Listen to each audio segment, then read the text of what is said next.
Letters of John Nelson Darby, Volume 2, Letter 364-38E, of 1031.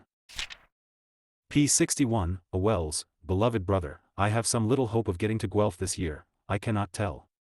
If fine weather, the voyage would be a rest to me, that is not a difficulty.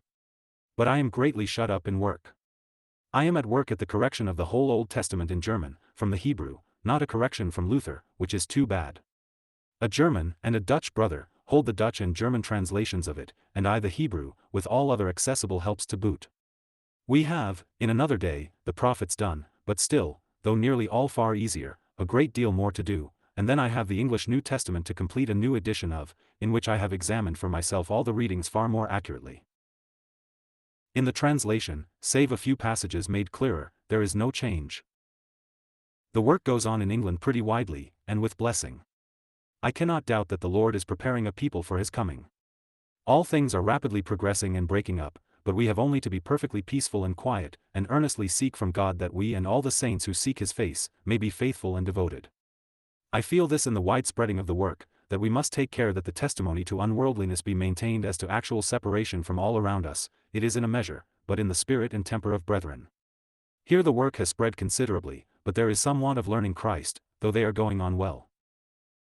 But we must remember that in prayer God is ours, power is put in motion, and that if through grace we can bring them up before him, it is sure to be for blessing. I feel about dash, but the Lord is above it all, there are many dear souls, and by his grace they will be made to feel it is not good to dishonor him. At New York Satan had put all in confusion, and it is better now than ever. The Lord prepare his people for himself. One thing we have to do, to live for Christ, for what is not seen. It will be seen, and then how glorious. But I do not like to look at this as only wilderness, and that is rest and praise. We have the love of God, and the fullness of Christ to enjoy, if we walk with him, and how free from hindrance then, I need not say. But it ought to be well known, though beyond all our thought.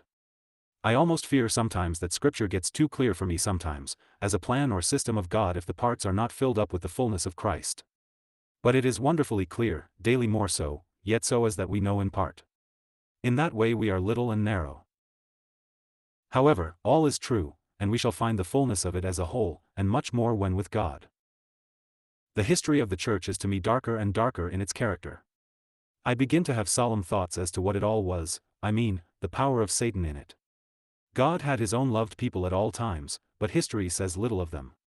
But all this that is now coming up as good and primitive, though mere superstition in many, is in itself the power of evil.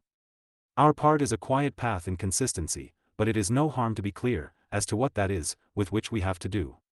The word is ample, thank God, for our own walk, but it presses on me as a solemn thought what the working of the enemy was, in that which the Lord had set up so blessedly at first. Yet we are not to be occupied with evil, or be in any way terrified with the adversary, as if the Lord had not the upper hand. He has overcome, and is leading on to a full blessing, when the enemy will be bound. We must go on in the confidence that power belongs to him, is in his hands. I do not mean that they are not perilous times, but in them, we have to look out of them, to him who cannot fail us, who is full of blessing, and whose grace is sufficient for us, whose strength is made perfect in our weakness. Canada is ever dear to me. I do not know how to account for my attachment to it, if it be not all the love I met with in it, that I ever feel. But I am now in my 70th year, I have had some 5 Guelph meetings since autumn began, and travelled, saved some time in London, close work, constantly.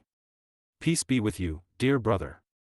How very gracious God has been in N.Y., he ever is assuredly.